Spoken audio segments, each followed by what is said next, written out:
اهدنا الصراط المستقيم صراط الذين أنعمت عليهم غير المغضوب عليهم ولا الضالين اللهم صل على محمد.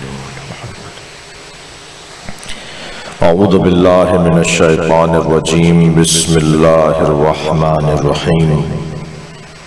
الحمد لله الذي لا يبلغ مدحته القائلون ولا يحصي نعماءه العادون ولا يعدي حقه المجتهدون الذي ليس لصفته حد محدود ولا نعت موجود ولا وقت معدود ولا أجل ممدود فطر الخلائق بقدرته ونشر الرياح برحمته والصلاة والسلام على الرسول المسدد المصطفى العمجد المحمود الأحمد سيدنا ومولانا ومولى الكونين جد الحسن والحسين عاني أبا القاسم محمد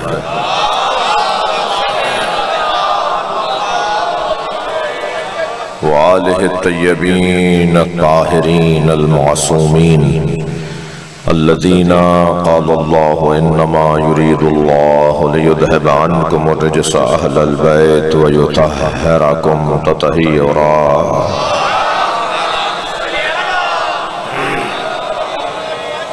ولعنة الله على أعدائهم أجمعين من يوم عداوتهم إلى قيام يوم الدين. أما بعد، قال الحكيم في قرآن الكريم بسم الله الرحمن الرحيم. فلا وربك لا يؤمنون حتى يحكموك فيما شجر بينهم ثم لا يجدوا في أنفسهم حرجا مما قضيت ويسلموا تسليما.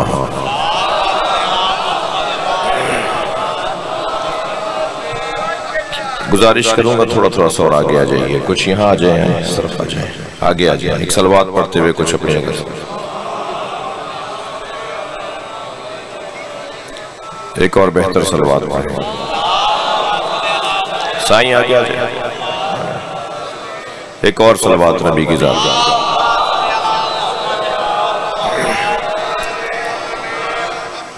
سورہ مبارکہ نساء کی 65ویں آیت. آیت عظمت مصطفیٰ کی ہے، نتیجہ ولایت علی کا ہے.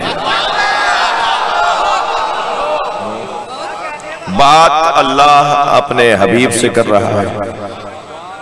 ویسے بھی پورا قرآن عاشق اور معشوق کی گفتگو کو کہتے ہیں. جی عربی زبان میں جب عاشق معشوق سے کوئی بات کرتا تھا اور چاہتا تھا کہ صرف معشوق ہی سمجھے تو وہ اشاروں میں بات کرتا تھا، اور اشارے بھی ہر عاشق کے اپنے ہوتے ہیں. اچھا، لفظ عشق کیونکہ کچھ ناکام عاشقوں نے اتنا استعمال کیا ہے کہ بہت سے لوگوں کو منبر پر یہ لفظ اچھا لگے گا نہیں، ورنہ اگر کوئی مفہوم عشق سمجھنا چاہتا ہے تو اسے کربلا آنا ہوگا. صلوات پڑھ لیں محمد و آل محمد.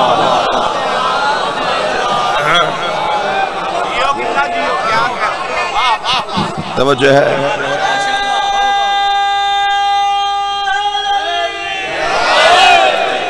صداقت شاہ صاحب آخر میں بیٹھے میں آگے آ جائیں تو مجھے اچھا لگے گا. میرے بڑے بھائی جناب مولانا محمد اون نقوی کے بڑے گہرے اور قریبی دوست. اون بھائی کوئی 40 سال سے ملتان آ رہے تھے، یعنی بہت اپنی عین جوانی کے زمانے سے، اور پہلے دن سے جن سے دوستی تھی وہ صداقت شاہ صاحب ہیں. تو مجھے ان کا کچھ احترام میرے دل میں کچھ بڑھ گیا ہے. اللہ آپ کے مرحومین کی مغفرت فرمائے. مولانا کے درجات کی بلندی کے لیے بھی ایک سورہ فاتحہ، اور سلیم مہر صاحب کے، جب تک میرے بھائی آ کے بیٹھے ہیں، سلیم مہر صاحب کے والد اللہ ملک اللہ یار مہر، اور آپ سب کے مرحومین کے لیے ایک سورہ فاتحہ پڑھ لیں. بسم اللہ الرحمن الرحمن الرحیم الحمد للہ رب العالمین الرحمن الرحیم مالک یوم الدین ایاک نعبد و ایاک نستعین اهدنا الصراط المستقیم صراط الذین انعمت علیہم غیر المغضوب علیہم ولا الضالین صلی علی محمد و علی محمد. دعا کی قبولیت کے لیے صلوات اس سے بہتر صلوات پڑھ لیں. جو آگے تشریف فرما ہے جو عقب میں بیٹھے ہیں وہ مل کر صلوات ہدیہ کریں. اللہم صلی. آیت عاشق اور معشوق کی گفتگو. میں کہہ رہا تھا کہ یہ لفظ کچھ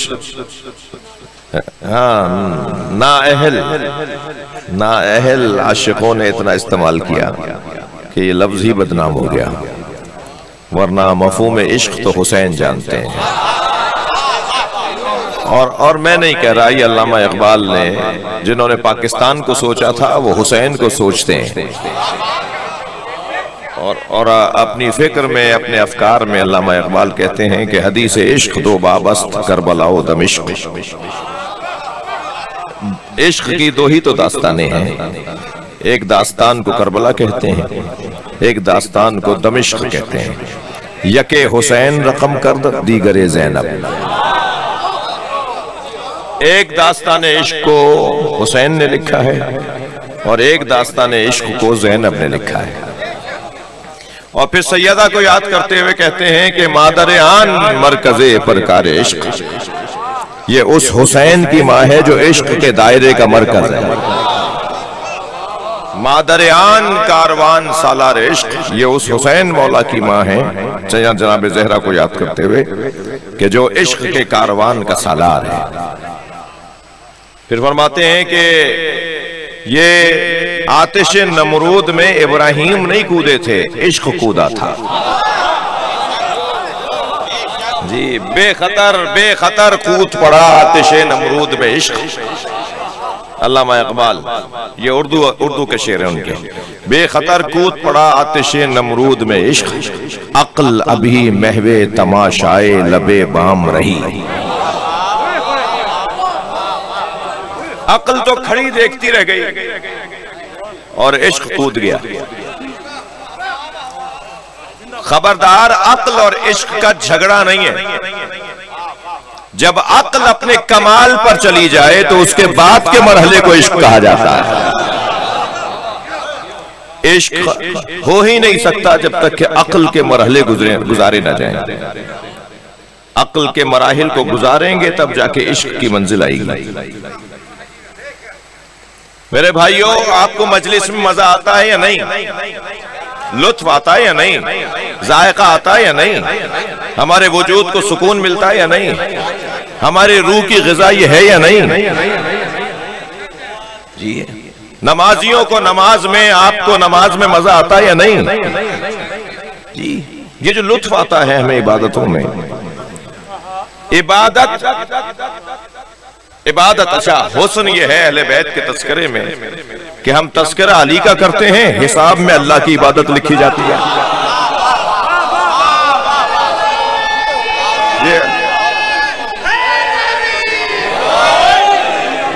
النظر الى وجہ علی ابن ابی طالب عبادت.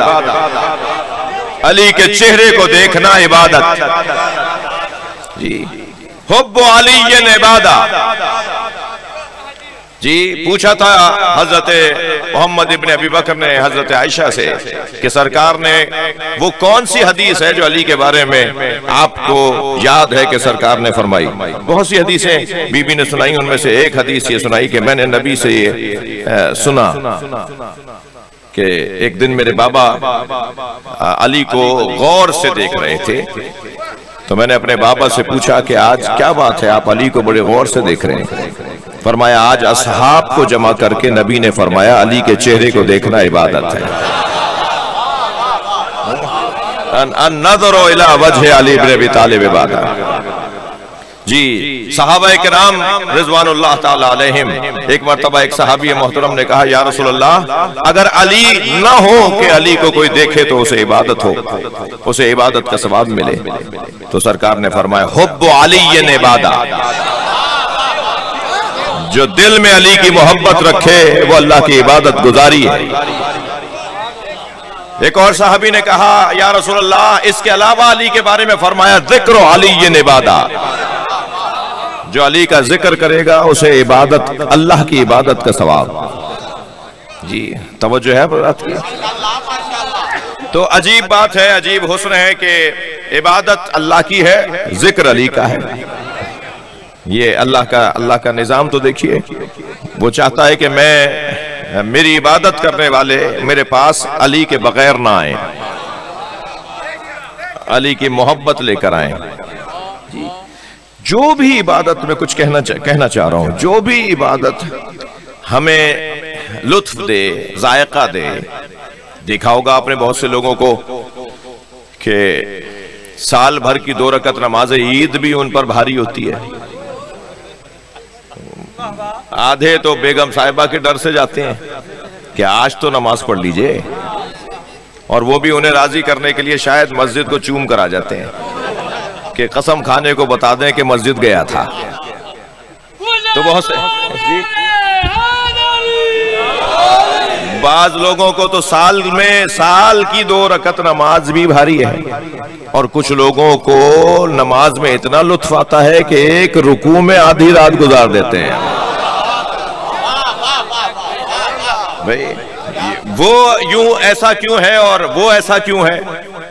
یہ دونوں میں فرق کیا ہے؟ فرق یہ ہے کہ ایک کو نماز کا ذائقہ آ چکا ہے، اس کا ٹیسٹ بحال ہو چکا ہے۔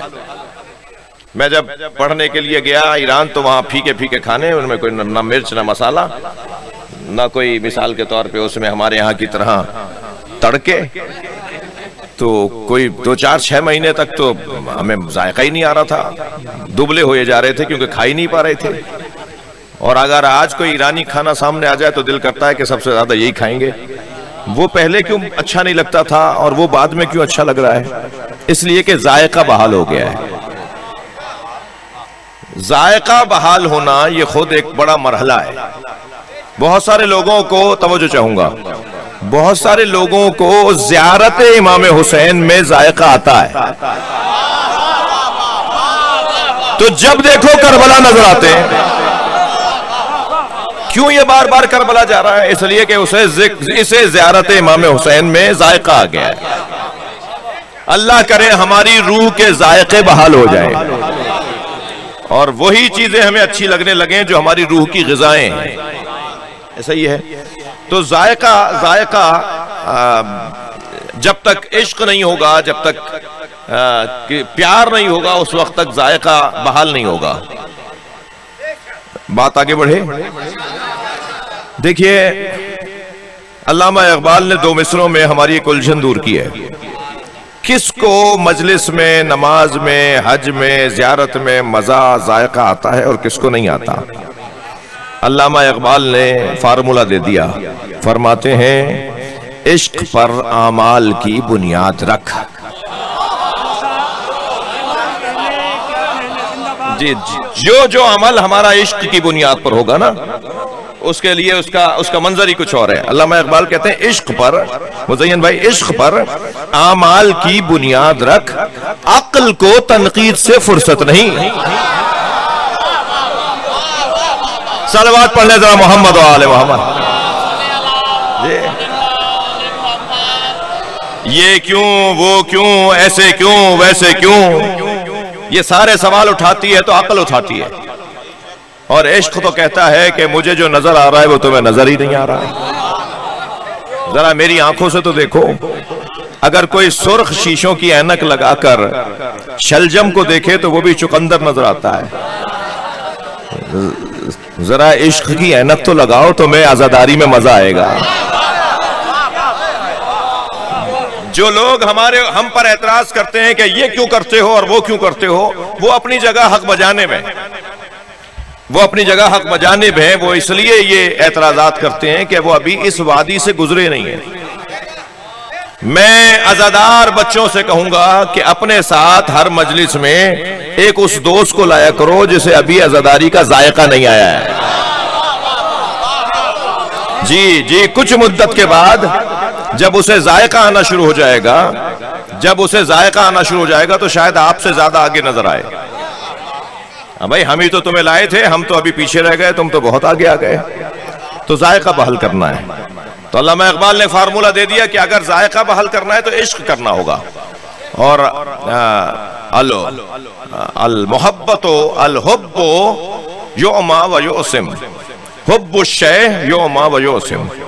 کسی شے سے محبت اندھا اور بہرا کر دیتی ہے. کسی شے سے محبت اندھا اور بہرا کر دیتی ہے. یہ ہے فارمولہ. کسی شے سے محبت اس کے بارے میں اندھا اور بہرا کر دیتی ہے. تم کسی شے سے محبت کیوں کر رہے ہو جو اندھا اور بہرا ہونا عیب ہو جائے؟ تم علی سے محبت کرو.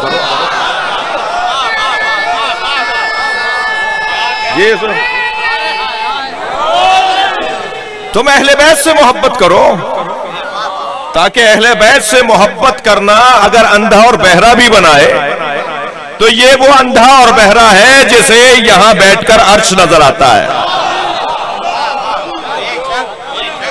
یہ وہ حب علی کا اندھا بہرا وہ ہے جسے بولنے سے پہلے ضمیر کی آواز آ جاتی ہے. سامنے والا بولتا نہیں ہے مگر پتا ہوتا ایسے کہ کیا بولنے جا رہا ہے. یہ وہ اندھا اور بہرا ہے. اور اس وادی سے جب گزریں گے تو پھر لطف ہی کچھ اور ہے. عشق. جی میرا دل کر رہا ہے تھوڑی دیر میں اس وادی میں رہوں.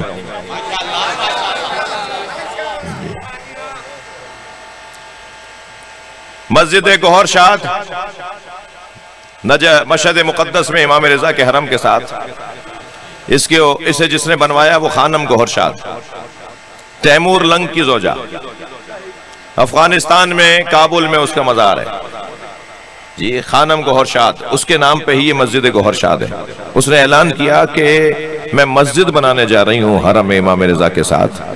مسجد میں مزدوری کی نوکری اسے ملے گی جس کی نماز قضا نہ ہوئی ہو.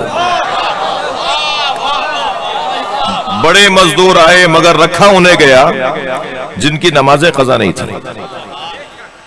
مسجد بننے لگی اور ایک استاد تھا, ان کا کاریگر تھا, مستری تھا جو ان مزدوروں سے کام لیتا تھا. روزانہ خانم کو رپورٹ سناتا تھا کہ آج کتنی مسجد بن گئی, کتنا کام ہو گیا. خانم ایک دن ان سے سن رہی تھی کہ اچانک خانم کی نقاب کھل گئی اور انہوں نے ایک لمحے دیکھ لیا اور وہ فریفتہ ہو گئے اور کل سے کام پر نہیں آئے. خانم گوہر شاد نے پوچھا کہ آخر کام کیوں نہیں آگے بڑھ رہا؟ کہا جی وہ جو مستری ہیں, وہ جو استاد ہیں, وہ جو ٹھیکیدار ہیں, جو بھی آپ نام دیں, وہ تو کہہ رہے ہیں جی مجھے تو ان سے شادی کرنی ہے. تو خانم نے کہا انہیں پتہ نہیں ہے کہ میں تیمور لنگ کی زوجہ ہوں, بادشاہ. یہ خبر ہو گئی بادشاہ کو تو ہاتھ پیر توڑوا دے گا. خبر پہنچی, کام رک گیا. کام رکا تو خانم کو یہ اچھا نہیں لگا. خانم نے کہا ٹھیک ہے, ایک وعدہ میں کرتی ہوں, ایک وعدہ وہ کرے. وہ وعدہ یہ کرے کہ اب نماز شب پڑھے بغیر مسجد نہیں بنائے گا.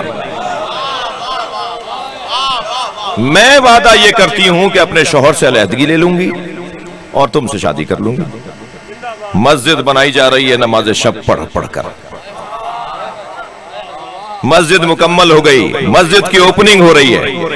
جب مسجد کے اندر پہلی مرتبہ نماز پڑھی جانے لگی تو وہ صاحب بھی وہاں موجود تھے مگر خانم سے ملنے بھی نہیں آئے. تو خانم نے کہا میں اپنے وعدے پر قائم ہوں, میں اپنے شوہر سے علیحدگی لے لوں گی. تو اس نے پیغام دیا کہ اب مجھے عشق حقیقی سے آشنائی ہو گئے. صلوات پڑھیں محمد و آل محمد پر.